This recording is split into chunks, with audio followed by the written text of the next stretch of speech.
안녕하세요. 전 서울 도곡동에 살고 있는 한 중견기업 계열사의 대표이자 건물 한 채를 보유하고 있는 50대 후반 여성입니다.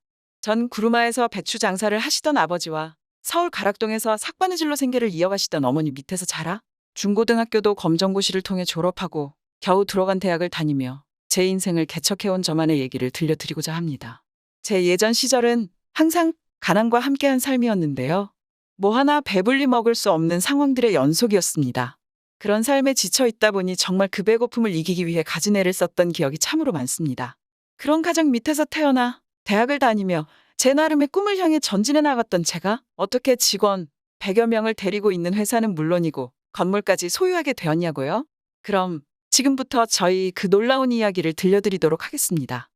저에게 찾아온 첫 번째 행운이라 할 수 있는 일은 바로 대학 때 잘 알고 지내던 친구와의 만남이었습니다. 항상 저희 둘은 때만 되면 붙어 다니며 각자의 미래를 꿈꿔왔는데요. 그 친구는 무용학과 출신이기에 서울에서 잘 나가는 공연계의 유망주로 꿈을 키워갔습니다. 그런 꿈을 키워가는 모습이 저도 참 부러웠는데요. 전 그때까지도 딱히 어떤 꿈을 꾸고 있진 않았고요. 남들보다 그냥 훨씬 더 돈이 많고 그 돈으로 인해 제 인생은 물론이거니와 누군가를 도우며 사는 것이 꿈이었습니다. 제 부모님은 물론이고요. 제 친구는 워낙 주변에 많은 사람들을 알고 있어서 곧잘 미팅 제안을 많이 받곤 했는데요. 어느 날 본인이 나가기로 한 2대1 미팅에 한 명이 식중독에 걸려 대타가 필요하다는 것이었습니다. 그래서 절 먼저 떠올렸다는데 그 길로 전 곧 그 자리를 메꾸게 되었죠. 그 미팅에서 만난 두 남자는 나름 매너도 좋고 여러모로 즐거운 대화도 이어갈 수 있는 정도였습니다. 그리고 제 상대가 되었던 그 남자와도 여러 번 만남을 가질 수 있었고요. 그런 풋풋한 시절의 만남은 제 젊은 시절의 아름다운 추억으로 남을 수 있었습니다. 하지만 더 깊은 관계로 이어지기 전에 그 남자친구는 군대를 가야 했고 곧 군대에서 걸려온 전화 한 통화는 저에게 작은 충격을 주었습니다. 내가 휴가 중에 연락 못해서 미안해. 그냥 내가 이래저래 친구를 만나느라 널 만날 시간을 내지 못했네. 그냥 너무 미안해서 전화했어. 전 그 전화를 받은 이후엔 그냥 이 만남은 흐지부지 될 거라고 예감을 했어요. 그리고 어느새 대학도 졸업하고 여러 회사에 입사하기 위해 취업 준비를 열심히 하고 있었습니다. 그리고는 300대 1의 경쟁을 뚫고 들어간 회사에서 전 정말 깜짝 놀랄 수밖에 없었어요. 그런 식으로 연락이 자연스럽게 끊겼던 이전의 남자친구가 바로 그 회사의 부장급으로 앉아 있었던 것이었습니다. 그런데 더 놀라운 것은 바로 그 친구가 이 회사 창업주인 회장의 차남이었던 것이었어요. 전 예전 대학 시절 미팅 당시에 이런 집안의 친구였는지는 아예 모르고 있었거든요. 그리고 회사를 다니던 며칠 동안 남들 앞에서 마주치기라도 하면 어떤 얘기를 나눠야 할지 정말 몰랐죠. 그러다 결국 회사 내에서 대화를 나누게 될 땐 너무도 멋쩍었습니다. 저를 보고 엄청 반가워하는 그 전 남자친구는 다른 사람 눈치 보이지 않는 은밀한 곳에서 저한테 말을 거는 것이었죠. 혜진 씨 뭐 힘든 일은 없나요? 네, 뭐 딱히. 혜진이를 여기서다 만나네. 그냥 여기서 말 편히 하자. 내가 엊그제 봤을 때 얼마나 반가웠는지 몰라. 그동안 잘 지냈어? 잘 지내긴. 그냥 아버지 회사라고 맘 편히 들어왔다가는 고생만 아주 직사게 하고 있지. 어쨌든 여기까지 엄청 경력 쌓느라 이래저래 정신도 없었고. 그래, 이 회사 다닐 만은 해? 아직 이틀밖에 안 돼서 뭐. 그래도 부장님인데 단둘이 있을 때도 부장님이라고 불러야 되지 않을까? 그런 소리 말어. 그래도 넬리즈 시절에 만난 여자 중에서 제일 기억에 남는 게 넌데. 심지어 나 제대할 즈음에도 네 생각 엄청 했다니까? 근데 제대하고 나서는 너한테 차마 연락을 못 하겠더라고. 근데 진짜 가끔씩 네가 내 꿈에 나오는 거야. 그런 그는 그간의 얘기를 하나둘 들려주기 시작했어요. 전 예전 연애 시절의 그 다정다감한 모습이 눈앞에 그려지는 듯했습니다. 뭔가 가식적이기도 한 모습이 종종 보여지긴 했지만요. 하지만 회사의 중책을 맡고 있다 보니 연애의 감각도 좀 무뎌졌나 보다 했습니다.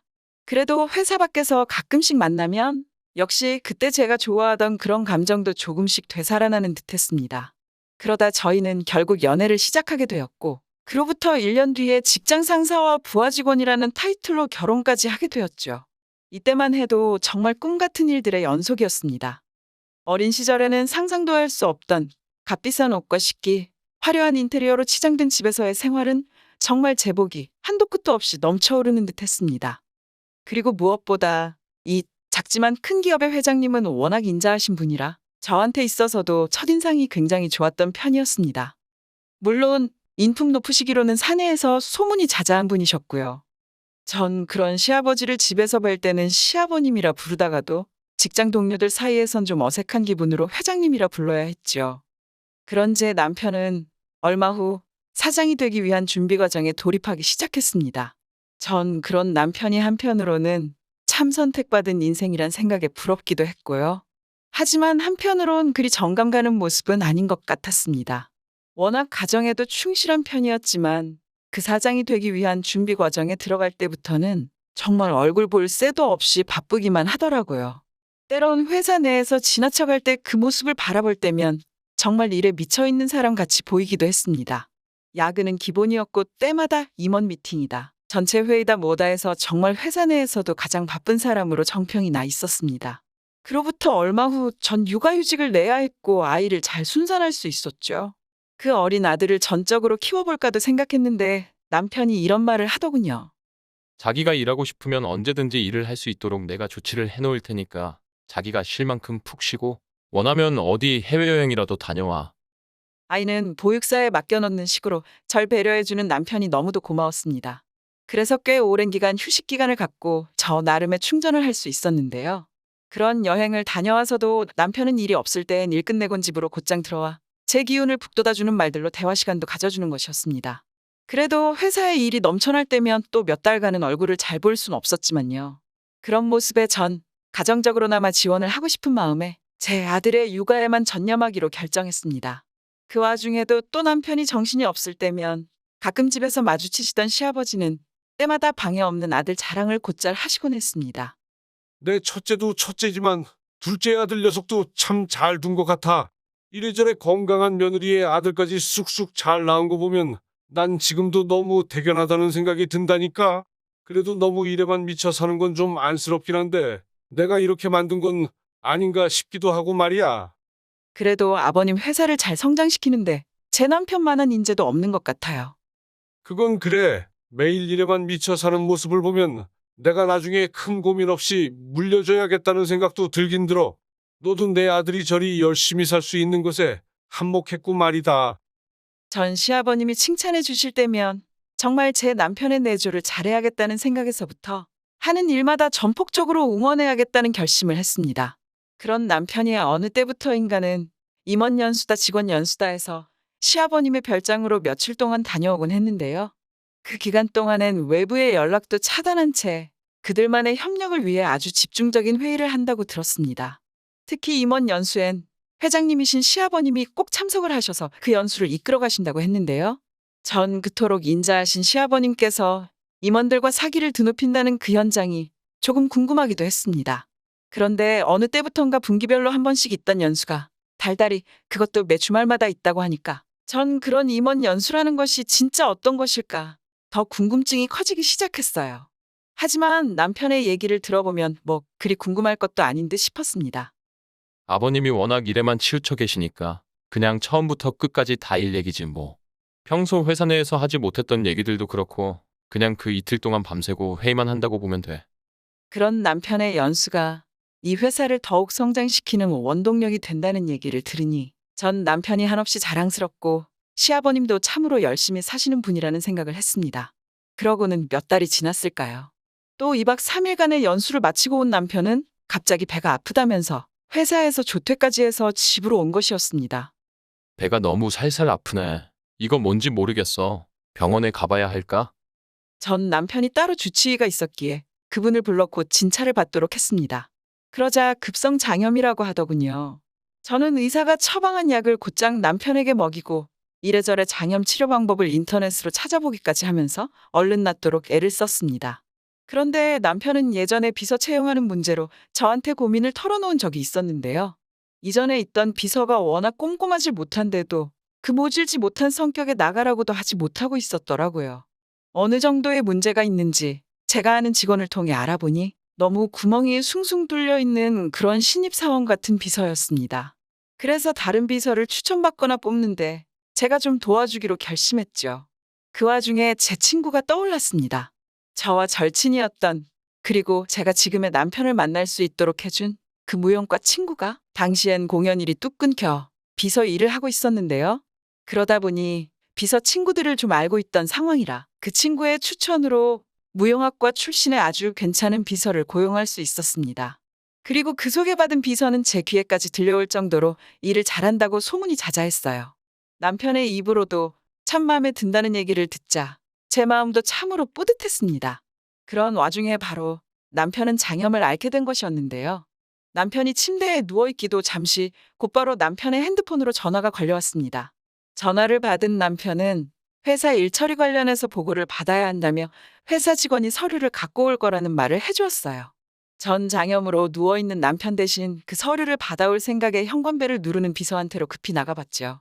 마침 제 친구가 소개해준 그 비서와 오랜만에 인사라도 나눌 생각에 전 환히 웃으며 현관문을 열어주었습니다.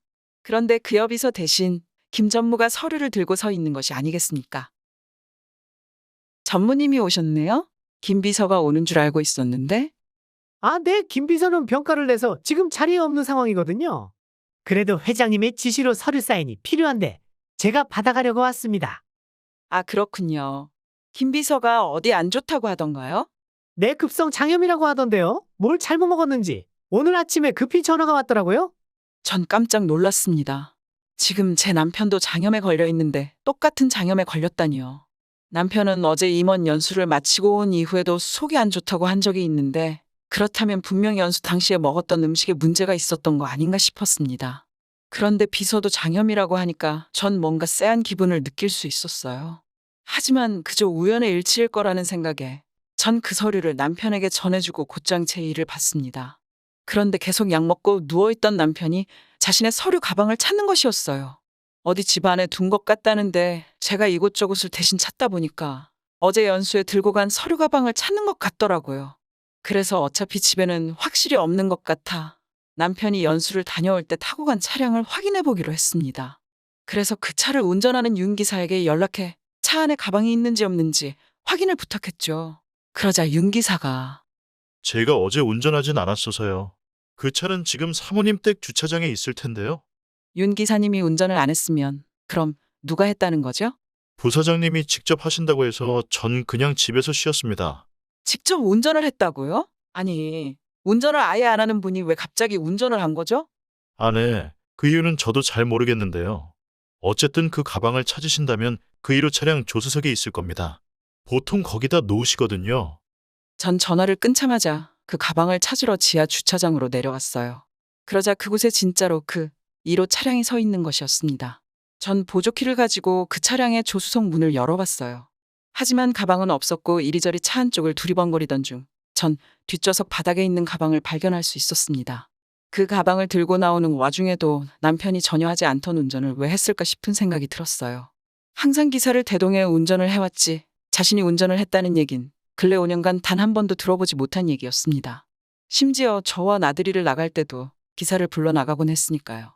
그래서 전 무슨 생각이 들었는지 그 차의 블랙박스에서 메모리 칩을 꺼내 가방과 함께 들고 나왔습니다. 그리고 남편에게 그 가방을 가져다 주려고 방문을 열자 남편은 어느새 잠이 든 상황이었고요. 전 얼른 제 노트북을 켜서 그 메모리 칩을 확인해 보았습니다.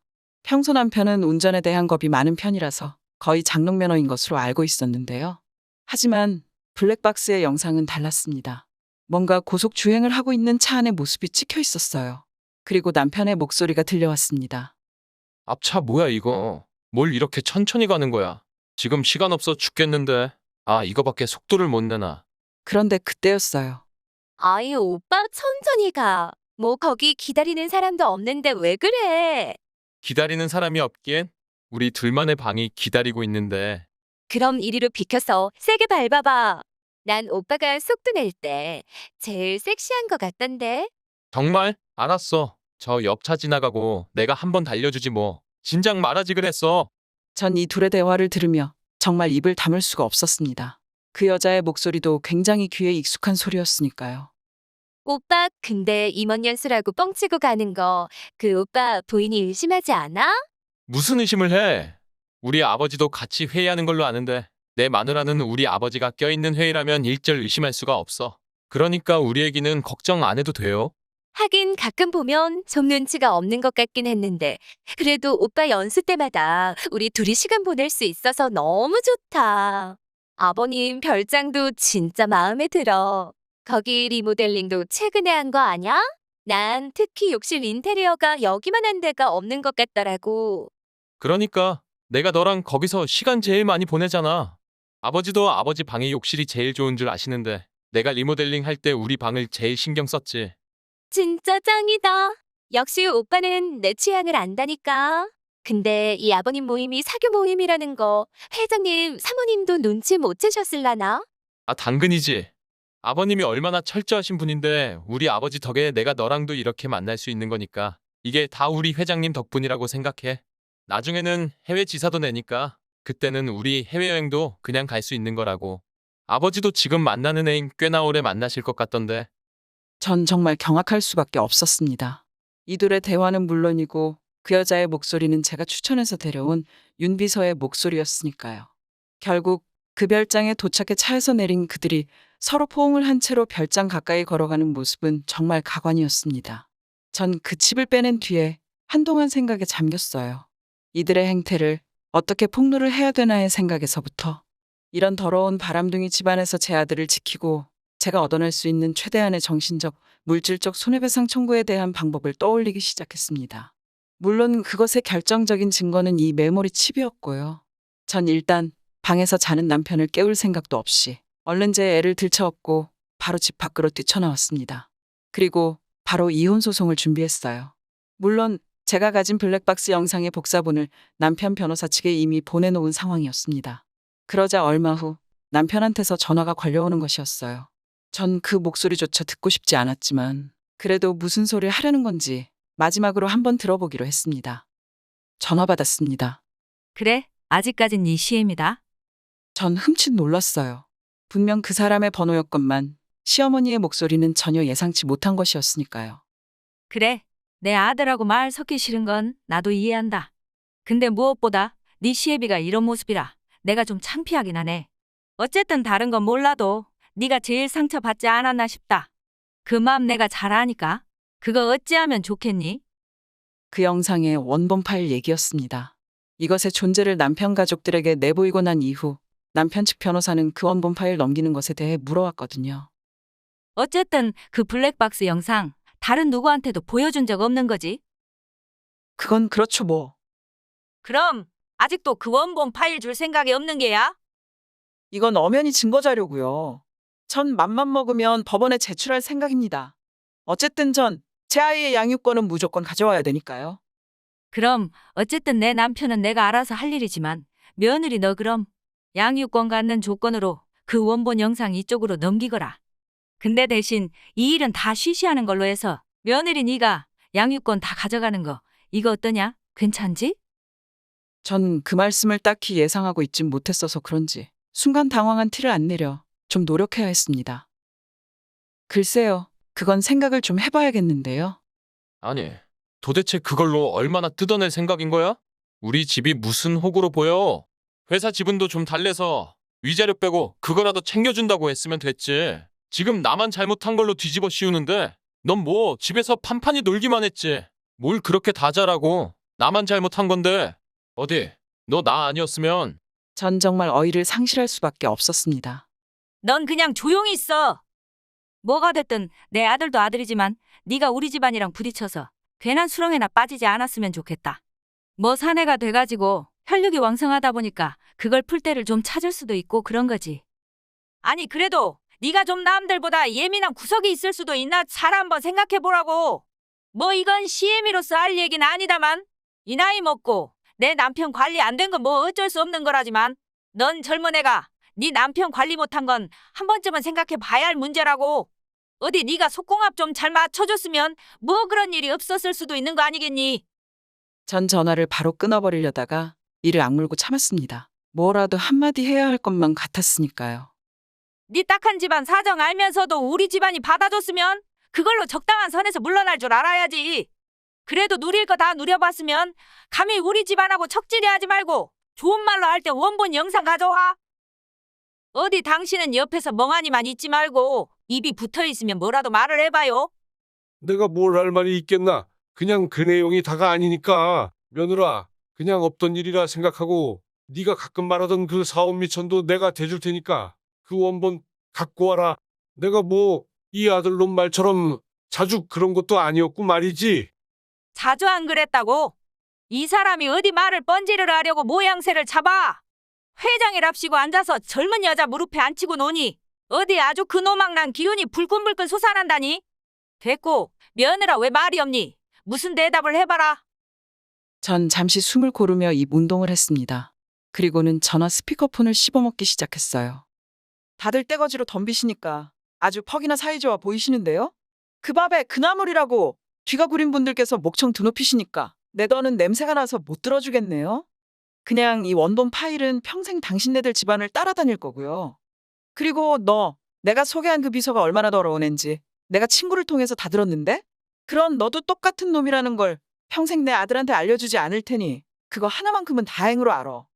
네가 내조 운운할 때부터 내가 알아봤어야 되는 건데 일 열심히 하는 척하면서 뒤로 더러운 짓 한 거 내가 모를 줄 알아?